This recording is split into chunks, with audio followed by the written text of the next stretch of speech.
ముఖ్యంగా శ్రావణ మాసం 4 మంగళవారాలు శ్రావణ మంగళ గౌరి వ్రతమును ఒక పాటగా తయారు చేసి పాడుకుంటూ నోమును నోముకుంటారు. ఈ పాడుకునేటప్పుడు 5 దీపాలు వెలిగించి ఒక చాకుకు తమలపాకు రసం రాసి ఆ తమలపాకుకు తోరం కట్టి దాన్ని పట్టుకొని బూడిద పట్టేలాగా, దానికి బూడిద వచ్చేలాగా పట్టుకొని ఈ కథ పాటను పాడుకోవాలి. ఇది మా అత్తగారు నాకు నేర్పించి వస్తున్న సనాతనమైన సాంప్రదాయంగా మా కుటుంబంలో వచ్చిన ఈ పాటను, మంగళగౌరి కథను ఒక పాటగా రాసి నేర్పించినారు. ఇప్పుడు మంగళగౌరి కథ పాట. శ్రీకరమయ్యున్నట్టి శారదాంబావ కనగా బీజాక్షరమున గౌడు వ్రతకల్పము గావించే బ్రహ్మలోకమున నొక్క రాజకన్యాయి వ్రతము ఆచరించనని సూతవ్వాచ. మదిరాశ్రమున యందు అమరావతి పట్నమున ఆ పట్నము పరిపాలించే శ్రీమంతుండు, గుణమున సంపన్నుండు, ఘనమున త్యాగి అతడు, బహుపరాక్రమశాలి సూరుండతడు. అతనికి పత్ని అయిన అనుకూలవతి భార్య అమరావతి అని ఏటి పేరు వెలసినది. వ్రతమున విష్ణు భక్తుండు, చిత్తమున శివ పూజ, పుత్రులు లేరని మదిలో చింత చేయుచునుండు. భక్తులు మదిలో తలచిన భగవంతుడు తానెరిగి పార్వతి పరమేశ్వరులు జనిరాపురికి జంగమ వేషము వేసుక ఇందువదన నగరికిని భిక్షాయనుచును వచ్చెను భిక్షాటనకు. గురుడికి ధర్మము కలిగిన కుమరాజములుడు మనిన మాయిలవన్నే జంగమ్మటు మాయకాడు. 2వ దినమున వచ్చిన ఇందుముఖిత చింతించి పతికెరింగించి నప్పుడే పోయెను భంగి. 3వ దినమున వచ్చిన ముంజేతుల ముత్యాలు మరుగున ఉండి మరుగుడు పొమ్మనెను. వచ్చిన మరుదివసమ్మున ఇచ్చల భక్తికి మెచ్చి భిక్షాయనుచును వచ్చెను పృథివీశ్వరులు. అని పలుకాగా నప్పుడే అని ముత్యమ్ములు తెచ్చి అమరించి అతని ముంజెరుగుల నుంచే వందే చేతి భిక్షము వల్లరు భక్తులు అనుచు కపట వేడి జంగం కపటం పొందే. దంపతియుక్తముగాను పాదపద్మమ్ములు కలిగి పుత్రులు వేడిరి వారు ఇష్టార్థముగా. నందివాహన రూఢుండై బృందారూప్యము కూడి ఇందువదన పార్వతితో ప్రత్యక్షమాయే. సామాన్య పుత్రులు సహస్రాలు కావలెన, భవమాన్యుండు ఒక్కడు పుట్టగవలెన.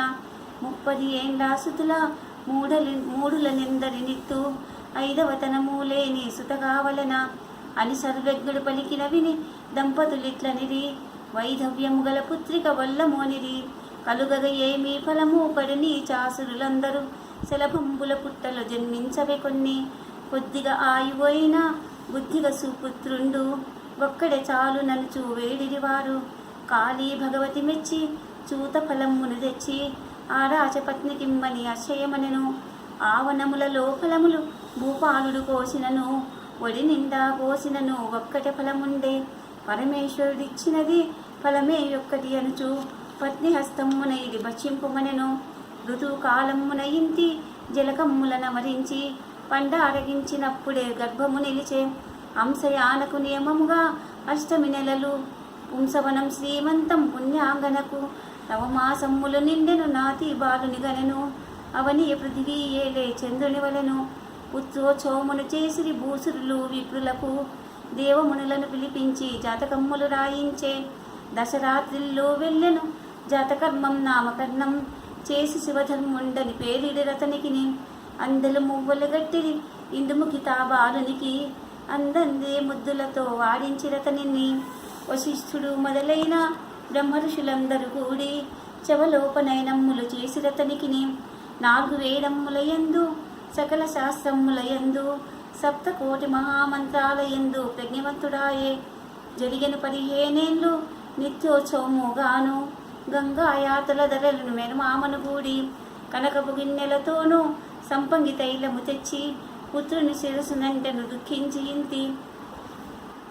తల్లి కన్నుల జలములు తనేని పాదములను పడినప్పుడే బాలుండడిగను ఇష్టార్థముగా. తల్లి శోకము పొంద కారణమేమని అడిగిన బాలకు తెలిపెను ఆ విధమెల్లా. పుత్రాదుల కొరకై మేము పురహరులా కొలిచిదిమి. భక్తికి మెచ్చి అతడు ప్రత్యక్షమాయే.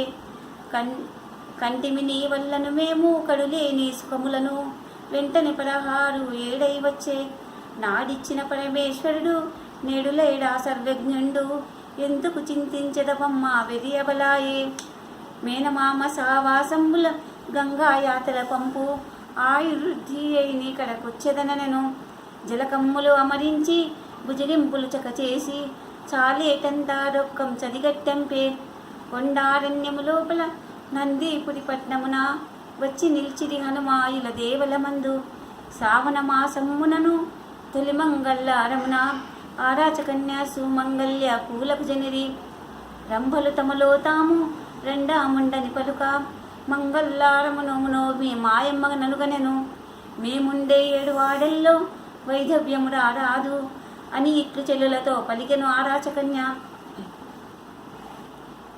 మేనల్లుని పిలిపించి బ్రహ్మముడి వేసెను అప్పుడు ఈ కన్యక మనకైతే లక్షణమనెను. ఈ రాచ కన్యకకు ఏ రాచవరుడొచ్చునో మనము బ్రహ్మముడి వేసిన ఫలమేమనెను. అయితే మరి ఏ మాయను అయ్యే శుభములు కొన్ని బ్రహ్మ సంఘట్టన కూడితే అవునని పలికే. పువ్వులు కోసుక చెలులు పొందుగ నగరికి పోయి పూజలు చేయుచునుందురు భక్తితో గౌరు. కుష్టు వ్యాధివాణ్ణి కుమరుండొక్కని తెచ్చి దాచుటగిరి బాలుణ్ణి విరవివ్వమనిది. చీరలు వెరవులు గలవు సొమ్ములు వెరవులు గలవు వధువరుడు వెరవుగలడా జగములయందు. అతని మాటలు వినిన అడిగిరి పెద్దలు అప్పుడు. అయితే మరి ఏ మాయను పోయిరమ్మంది. ఆ కుష్టుని దాచి అప్పుడు ఈ కుమరుని తోడుకొని దేవదుందుగులు